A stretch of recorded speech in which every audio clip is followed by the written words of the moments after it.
Buenas tardes. Agradecemos el interés en este ciclo de documentales de divulgación científica organizado por Fundación UNAM, el Colegio Nacional y el Consorcio de Universidades por la Ciencia, que agrupa instituciones y centros de investigación aquí en el país y también en el extranjero, en Estados Unidos, Inglaterra, varios otros países. Este ciclo de divulgación científica es realizado por Inmedia a través del Sistema Público de Radiodifusión y nos acompañan el día de hoy en el panel un grupo muy interesante, el grupo de especialistas encabezado por el doctor Lurival Posani, quien es Premio Nacional de Ciencias y es de hecho uno de los especialistas a nivel mundial más fuertes en el tema de este documental, que es el escorpión. Nos acompaña también dentro del grupo de especialistas Edson Norberto Cárcamo del Instituto de Biotecnología y la maestra Osiris Quesada de la Escuela Nacional de Antropología e Historia. Como van a poder ver en el documental, es uno de estos temas fascinantes.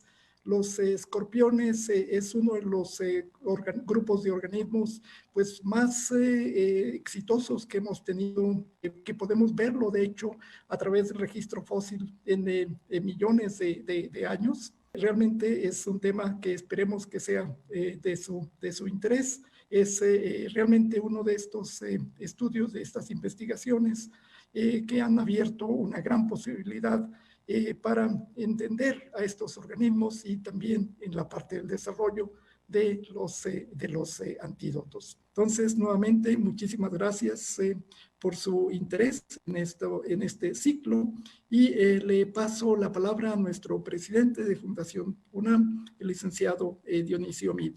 Muy buenas tardes, Jaime. Muy buenas tardes a quienes nos acompañan hoy como especialistas, sobre todo del Instituto de Biotecnología de la UNAM, también de la Escuela de Antropología de la UNAM, la doctora Osiris, al doctor Lurival, al doctor Cárcamo, que hoy nos presentan este tema sobre el escorpión.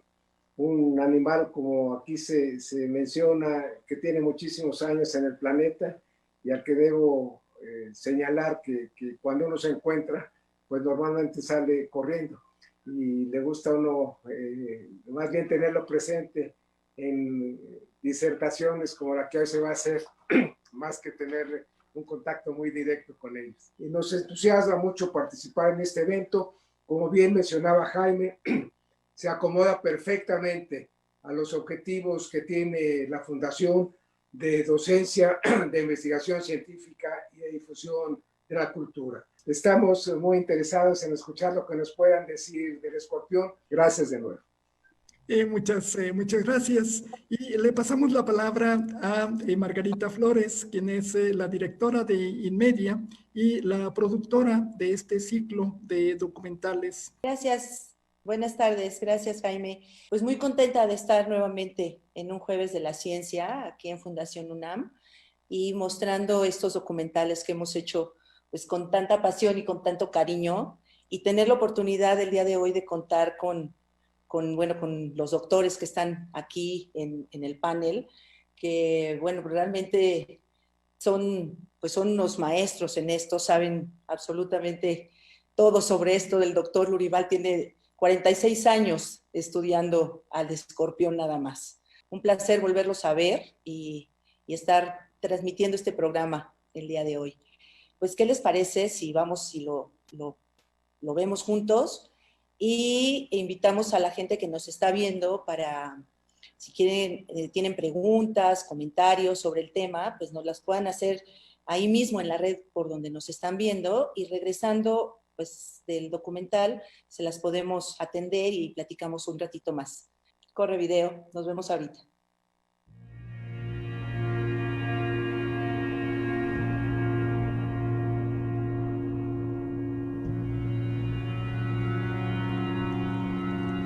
Es soberano entre todas las especies.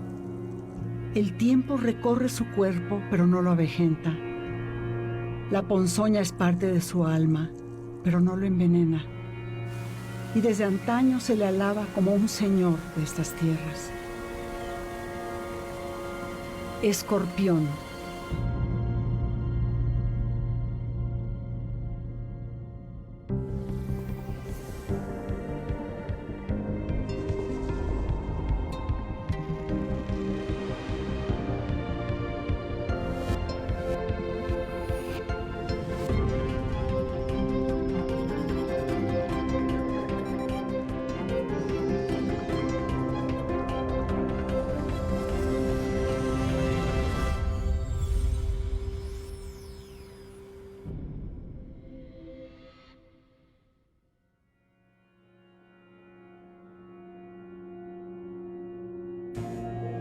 El escorpión se precia entre los seres más longevos que han habitado el planeta.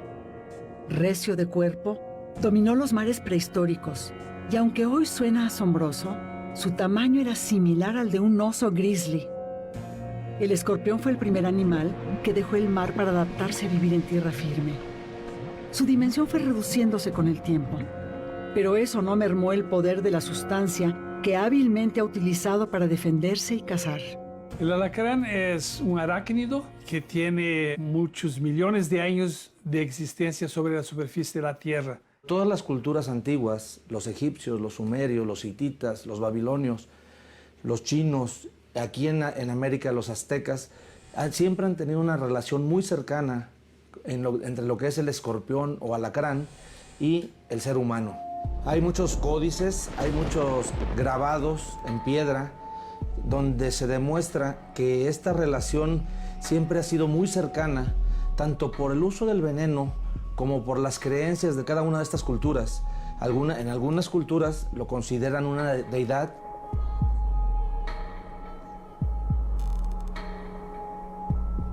El hombre de la antigüedad pronto lo reconoció como un ser emblemático, digno del mayor de los respetos.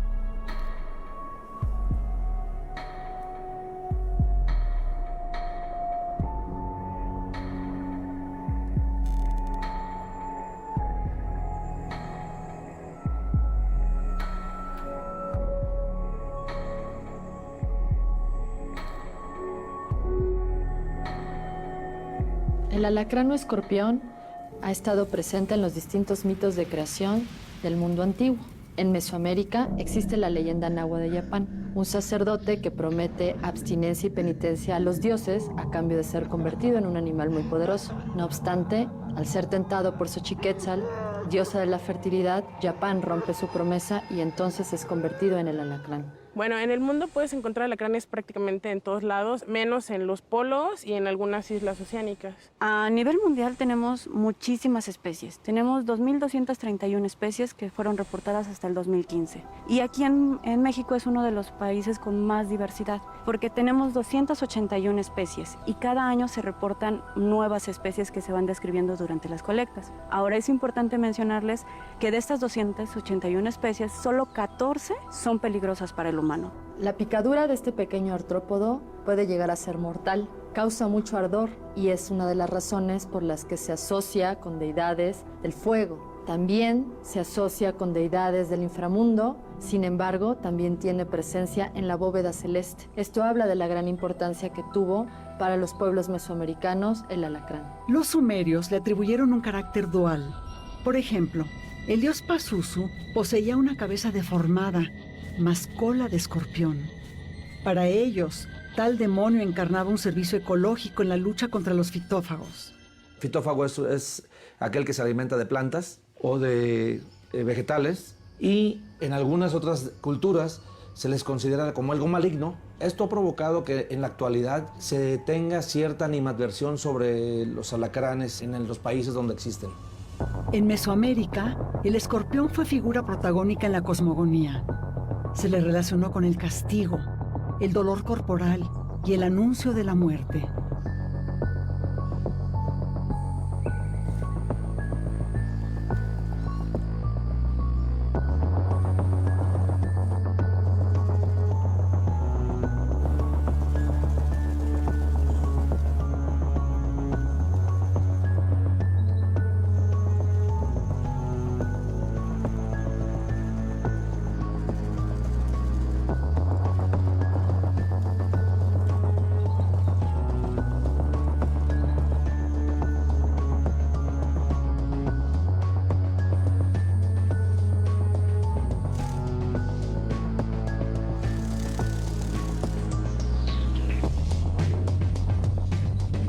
Además de su intervención en la cosmogonía prehispánica, ya se tenía conocimiento y manejo terapéutico de la especie.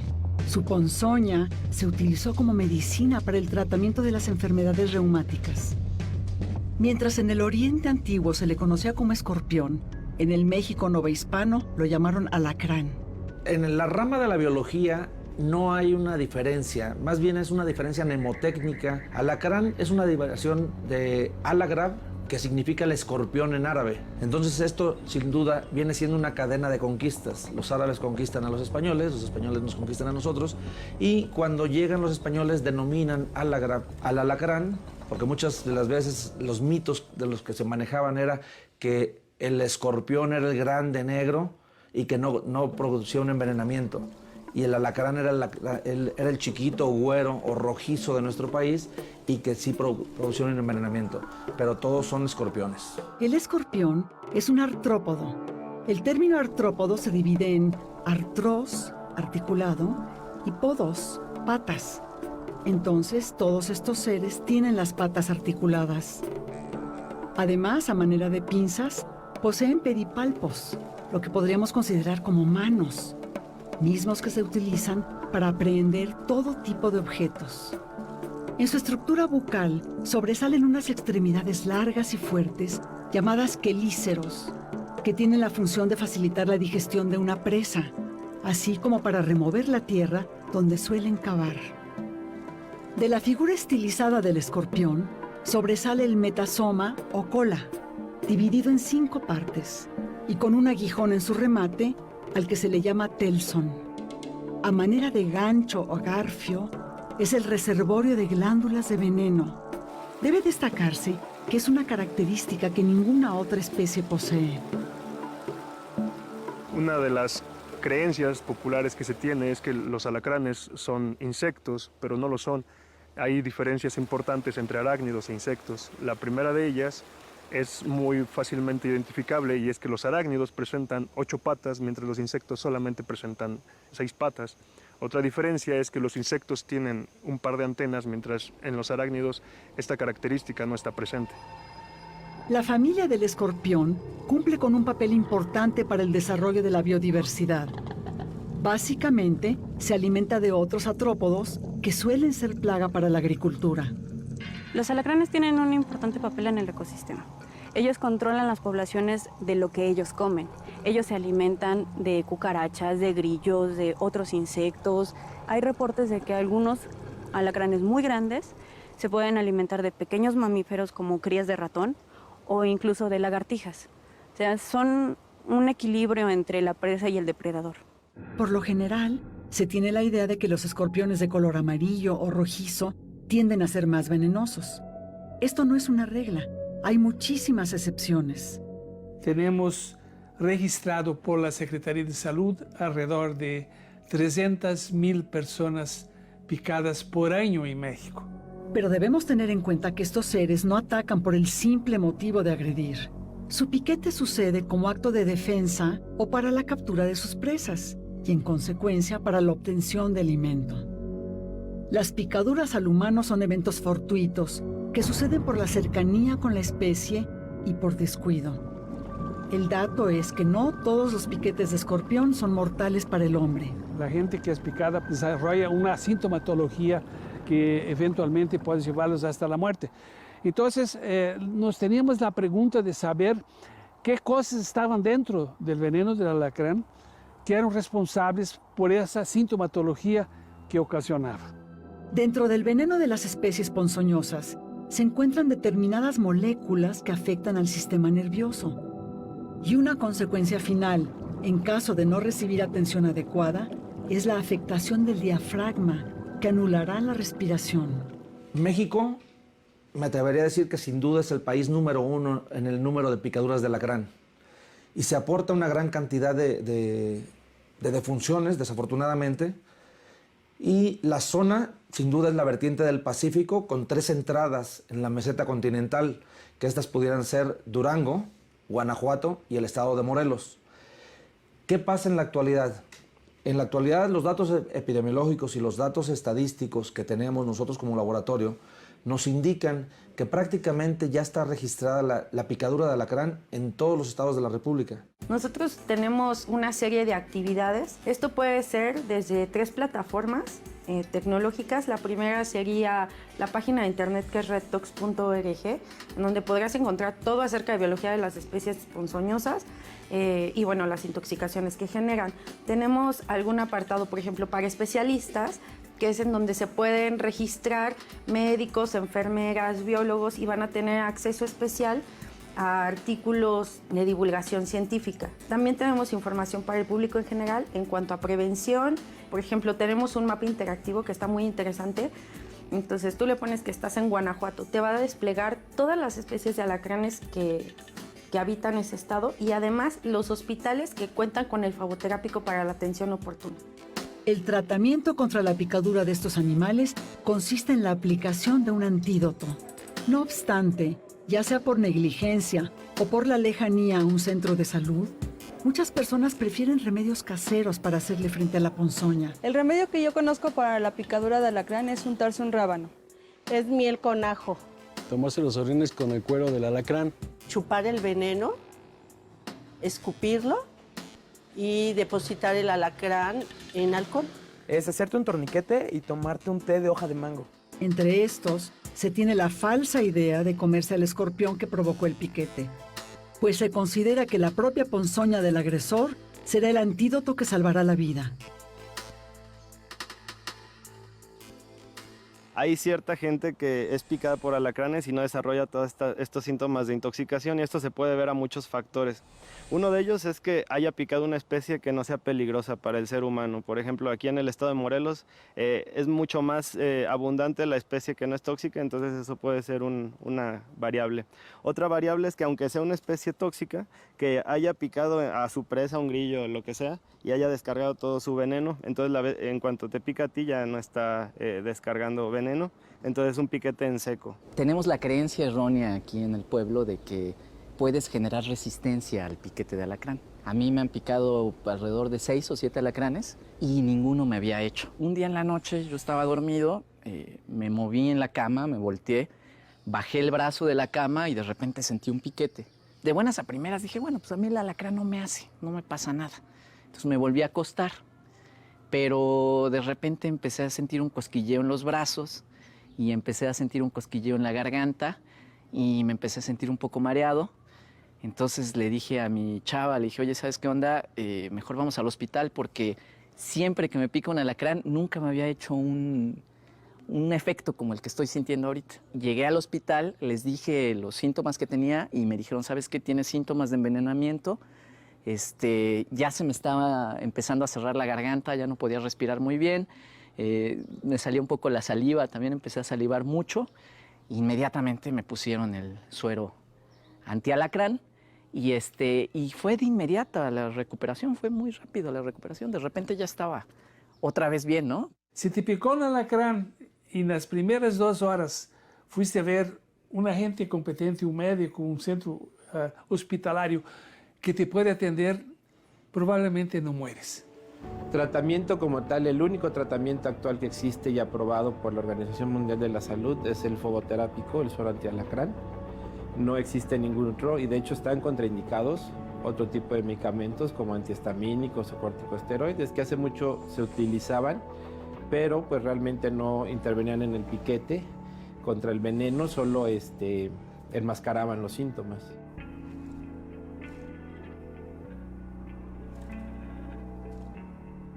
No todos los alacranes tienen toxinas que le peguen al humano. Pueden que le peguen a ratón, que le peguen a ave, que le peguen a insectos, ¿no? Es muy importante también la zona de picadura. Hemos visto que la zona de picadura en extremidades, en zonas periféricas del cuerpo, el proceso de intoxicación es más lento. Mira, la sintomatología es muy variada. Puede ir desde el simple dolor de la picadura hasta problemas neurológicos, insuficiencia cardíaca, dificultad respiratoria y poner en riesgo la vida, ¿no? México es pionero en el estudio de los componentes del veneno del escorpión con fines médicos. Gracias a la labor que se lleva a cabo en centros de investigación como el Instituto Nacional de Biotecnología de la UNAM, en la ciudad de Cuernavaca, Morelos, se desentraña la estructura y características del escorpión que tanto obsesionara al hombre de la antigüedad. Entonces, inicialmente el interés era un interés más bien de tipo médico para ver si podíamos entender, determinar la estructura y ver cuál era la función de esos componentes. Pero a medida que fuimos desarrollando ese trabajo, nos percatamos que en el veneno había muchas sustancias que no causaban daño para el humano. pueden ser de importancia biotecnológica.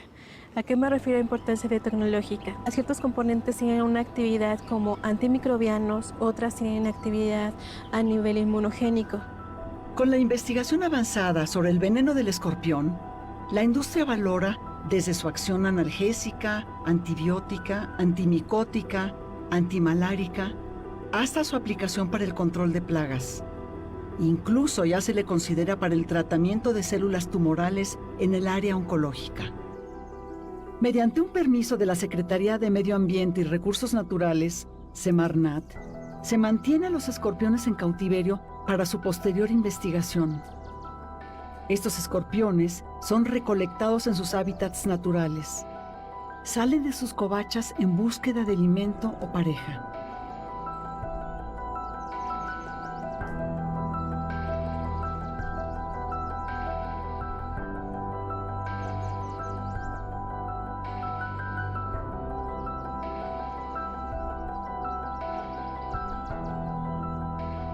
En su hábitat silvestre va a tener un comportamiento porque va a tener una abundancia, una disponibilidad de presas y va a haber una serie de predadores hacia el alacrán. Entonces se va a comportar de una manera diferente a como lo tenemos en laboratorio. En la vida silvestre va a generar un veneno a lo mejor un poco más potente. Es más efectivo y menos riesgoso recolectar de noche, ya que se pueden apreciar mejor mediante lámparas de luz ultravioleta.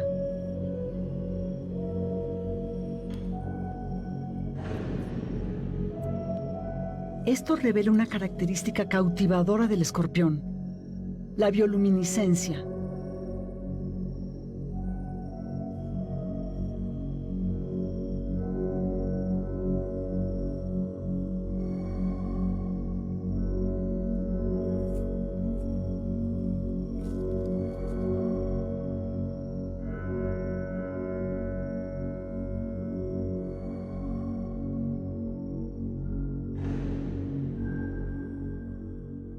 Hacemos la extracción del veneno y una vez hecho esto, el mismo número que colectamos lo regresamos a su medio para que no haya una alteración del ecosistema del lugar de donde extraemos los alacranes.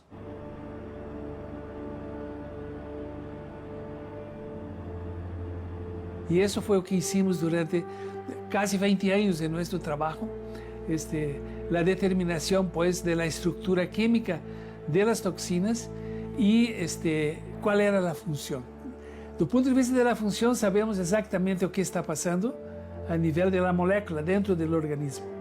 Esses péptidos, essas proteínas, são proteínas pequeñas llamadas péptidos del veneno del alacrán, las toxinas, reconocen a ciertos componentes de la membrana, de las membranas celulares del humano. Bueno, una vez que el alacrán inyecta su veneno, se deposita debajo de la piel y de ahí es absorbido muy rápidamente en los primeros minutos hacia el torrente sanguíneo y de ahí puede ser distribuido al resto del cuerpo. Por eso la intoxicación es muy rápida, porque pasa directamente a la sangre.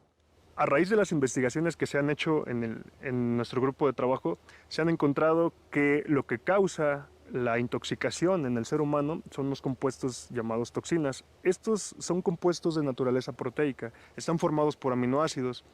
Una característica muy importante en la mayoría de las toxinas es que presentan una modificación química llamada amidación. Yo estoy investigando el sistema enzimático que está dentro de la glándula del veneno de los alacranes que se encarga de hacer esta modificación, la cual es muy importante para aumentar la potencia biológica de estas toxinas, su especificidad sobre su blanco. Actualmente el tratamiento contra la picadura de estos animales consiste en la aplicación de un antídoto y es producido a partir de la inyección repetida en caballos con el veneno de 4 de las especies peligrosas de estos animales. Y aunque este antiveneno es muy eficiente, continúa siendo de origen equino y contiene anticuerpos contra todos los componentes del veneno. Pues hablar de los antivenenos en nuestro país es hablar desde 1900. ¿Y cuáles eran las ventajas de este primer antiveneno? Era que salvaban vidas. Sí, existían riesgos de efectos secundarios y lo que estamos trabajando es seguir perfeccionando y mejorándolos a través de nuevos desarrollos para que sean mejores y más eficaces. La extracción del veneno en el alacrán se hace a través de choques eléctricos. Tenemos un transformador de corriente que normalmente va de 10 a 20 volts. El Telson tiene una forma ovaladita que en la parte lateral tiene 2 glándulas. que cuando hace que el alacrán se contraiga, expulsa el veneno por medio del aguijón. Y en nuestro caso, que es, digamos, el aspecto innovador del trabajo, es desarrollar en el laboratorio fragmentos de anticuerpo de origen humano que sean neutralizantes de esas toxinas. El conjunto de aquellos fragmentos de estos anticuerpos que sean capaces de neutralizar a las principales componentes tóxicos de los venenos, finalmente será un antiveneno innovador, en este caso con anticuerpos de origen humano. De suma importancia es el utilizar solamente los componentes del veneno que son responsables de la toxicidad. Su picadura mortal puede prevenirse si vivimos en un área cercana a su hábitat. Esto puede lograrse con una serie de precauciones que nos ayudarán a admirar a esta especie y no a temerla. Hay maneras de poder evitar que el alacrán entre en nuestras casas. Una cosa recomendada es, por ejemplo, tener un ladrillo, ¿no? Resbala el alacrán y no puede pasar adentro. Tener bien ordenada la basura, evitar cacharros en el domicilio, llantas viejas, botes, basura. Nosotros lo que hacemos en la casa es que ponemos cloro en las coladeras, por ejemplo, ¿no? Porque regularmente se llegan a meter por las coladeras. Y antes de ponerse los zapatos, sacúdanlos, porque es muy frecuente que dentro de los zapatos se encuentren alacranes. Los escorpiones son una parte fundamental en la historia de la evolución. También han sido grandes personajes del escenario mitológico de las culturas. Ahora, mediante el empeño de los especialistas, se busca comprender su naturaleza. Hay un campo vastísimo que debería motivar a otros jóvenes a que también hicieran lo mismo, que nos imitaran. Necesitamos estar atrayendo a los jóvenes en el área de la investigación científica. Cuando se valora científicamente a una especie a la que se califica como venenosa, es posible destacar su justa importancia y gracias a ello también es posible valorar su papel en el equilibrio natural.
Muchas gracias por ver este documental. Se va muy rápido, son 20 y tantos minutos televisivos que se van muy rápido, pero espero que haya sido de su gusto y hayamos aprendido un poquito más sobre el escorpión. Bueno, además narrado por la querida actriz Diana Bracho. Esta serie de documentales se hicieron para el Sistema Público de Radiodifusión del Estado Mexicano en el 2017-2018. Y bueno, pues es un placer estar ahora pasándolos por esta plataforma que ha creado la Fundación UNAM y toda esta red de divulgación de la ciencia y estar con este nuevo programa nos gusta muchísimo. Este documental lo hizo Rodolfo Juárez, la realización es de Rodolfo Juárez. La edición de este documental la hizo Roberto Volado. Y bueno, hay muchísima gente que está detrás de estos materiales, gente de la edición, gente de la fotografía, una fotografía muy especial porque para poder captar a estos animalitos hay que tener pues unos lentes especiales, una luz especial.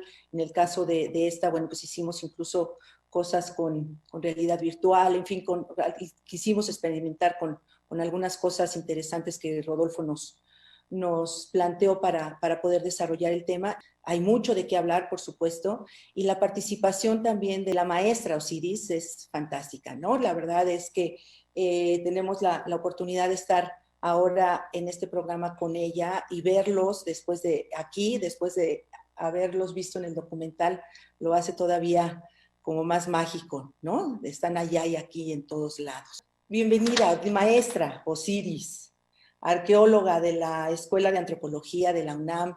Muchas gracias. Gracias por estar aquí. Doctor Lurival, bienvenido. Muchísimas gracias por estar con nosotros en este panel. ¿Algún comentario antes de que vayamos con las preguntas? Doctor Lurival, por favor. Pues me da mucho gusto que se esté haciendo ese tipo de entrevistas y de publicaciones con base al apoyo que estamos recibiendo de la Fundación UNAM. Eso sirve para demostrar a las gentes que en México hay científicos interesados en conocer los problemas de salud que pueden producir algunos animales ponzoñosos, entre los cuales están los alacranes. Y me pareció que está muy bien hecho el documental que acabamos de ver. Realmente me siento muy honrado porque la gran mayoría de los muchachos que hablaron fueron o son estudiantes de mi grupo y me da realmente un grande honor percatarme y enterarme de esta iniciativa. Les felicito a la Fundación UNAM por el apoyo que ha estado dando a ese tipo de programas. El honor es nuestro, doctor. Qué gusto, muchas gracias. Qué bueno que estamos juntos y viéndonos y que usted se encuentra bien. Doctor Exxon, bienvenido. Hola a todos. Pues yo, dato curioso, yo solo tengo 3 años de trabajar con alacranes, ya casi 4 años. Pero son animales entrañables. Te enamoras de ellos y son tan interesantes. La bioquímica, su veneno, su toxicidad, que puede sonar como algo malo, tabú, pero es algo bueno para ellos y nosotros hay que respetar y cuidarnos de su picadura. Pero aparte de eso, ahorita en dirección del doctor Lurival Posani, estamos viendo que tienen muchísimas más cosas que toxinas, cosas que pueden ser usadas. Entonces estamos muy emocionados de estudiar el veneno, estudiar a los alacranes, estudiar a las especies. Y pues aquí estamos y espero que haya muchas preguntas. Yo les puedo hablar mucho de la bioquímica, de las estructuras, de lo bonito de ahí. Y hagamos conciencia de que todo animal, todo insecto, todo arácnido, toda plantita tiene una historia evolutiva y tiene un reservorio molecular increíble que hay que explotarlo, porque muchos de nuestros problemas, la solución está ahí en la naturaleza. Por eso nosotros tenemos que enfocarnos a encontrar las respuestas. Pues ya tenemos muchas preguntas. Maestra Osiris, ¿en otras culturas el estemio representa al escorpión de otras maneras y se le atribuyan poderes?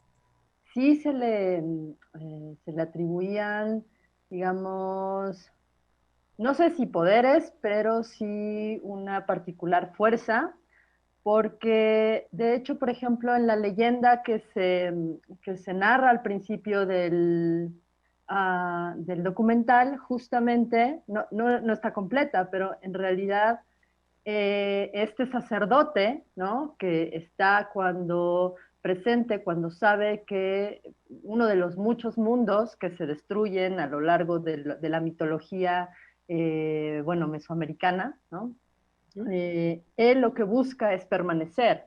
Y justamente él hace una penitencia, ¿no? Para ser de alguna forma eterno, ¿no? Y en realidad, pues, lo convierten justamente en un alacrán porque él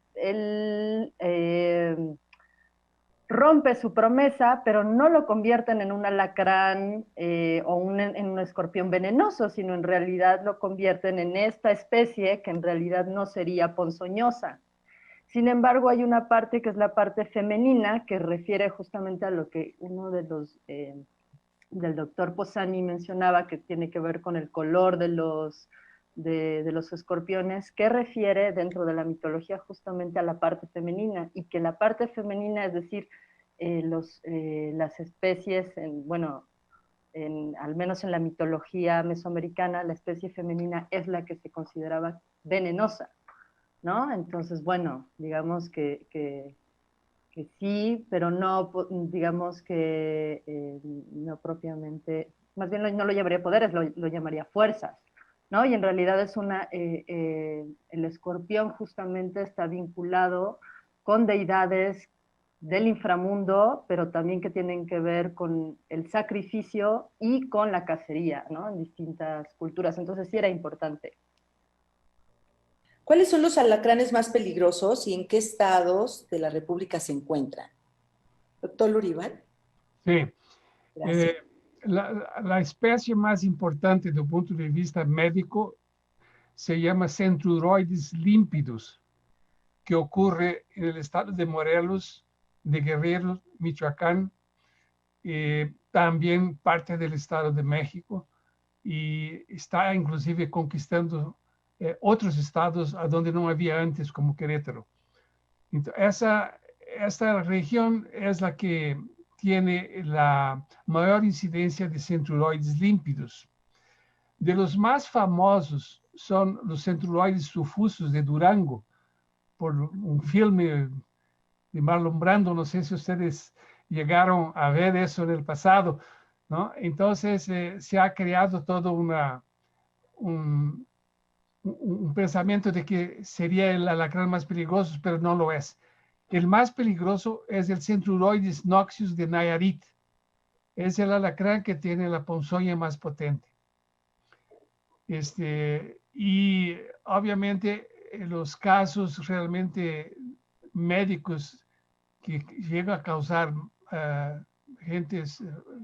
muertes, y sobre todo en niños, pues son los estados de Guerrero, de Morelos, parte de Michoacán y de Jalisco. Muchas gracias.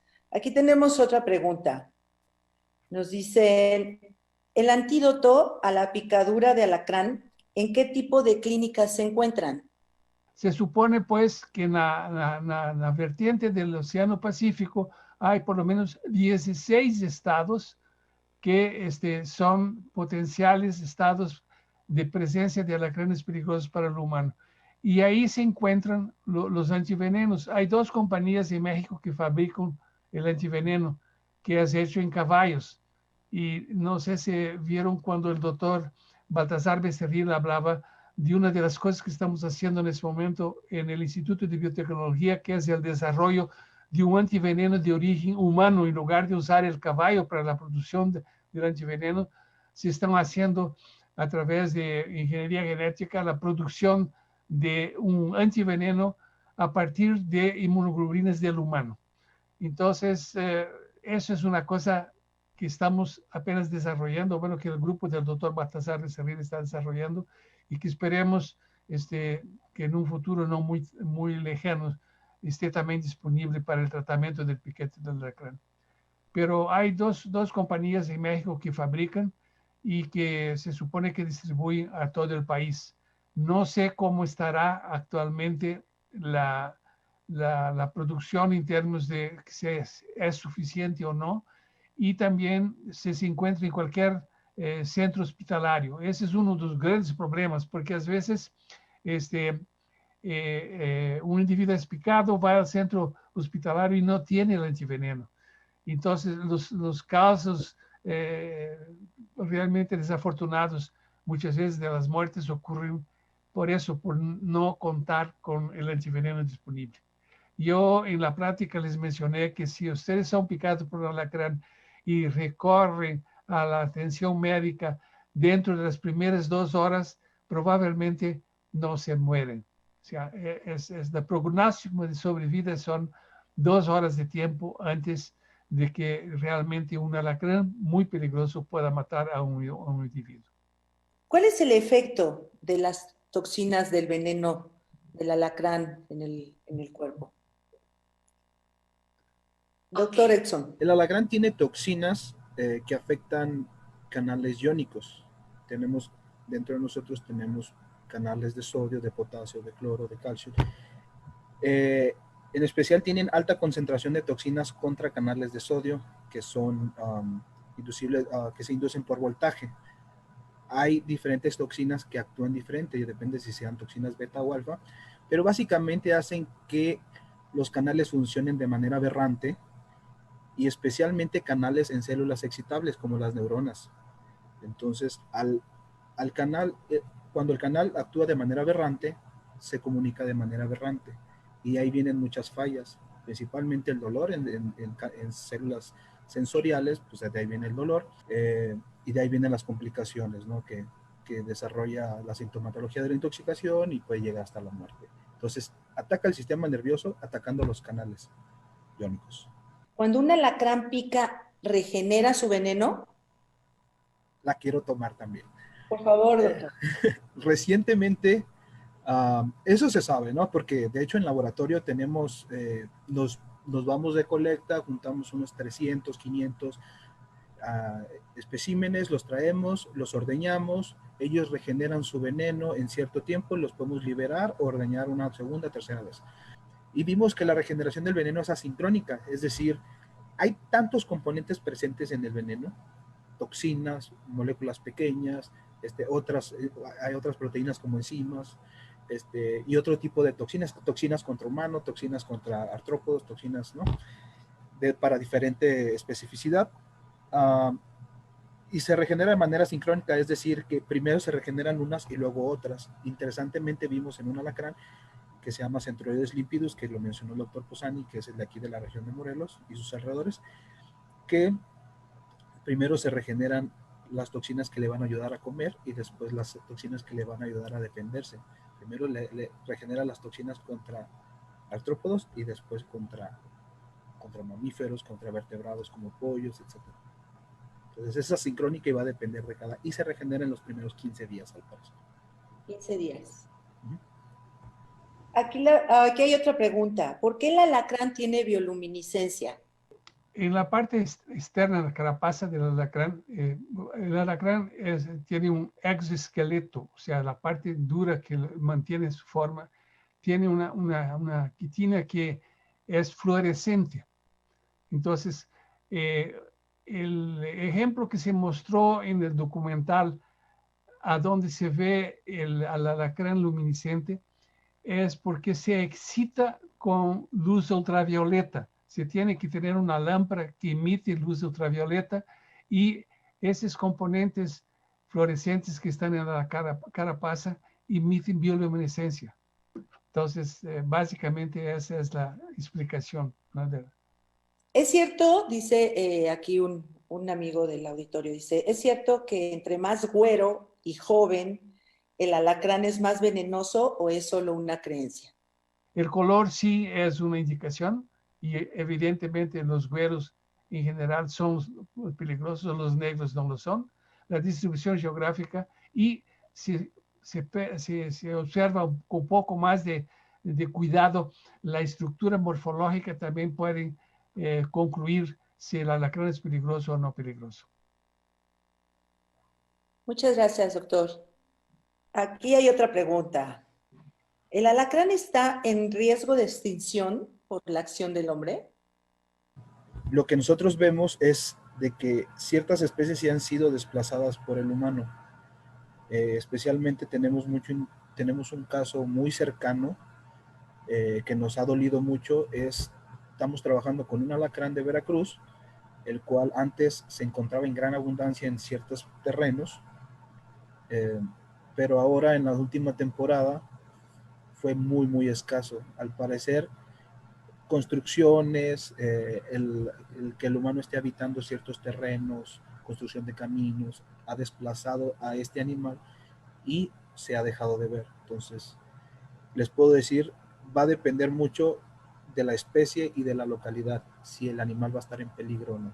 Son animales que se han adaptado muy bien, pero el humano también ha invadido mucho terreno, ¿no? Entonces, se puede llegar a desplazar una especie en cierta localidad. ¿Cuántos tipos de alacranes existen en el mundo?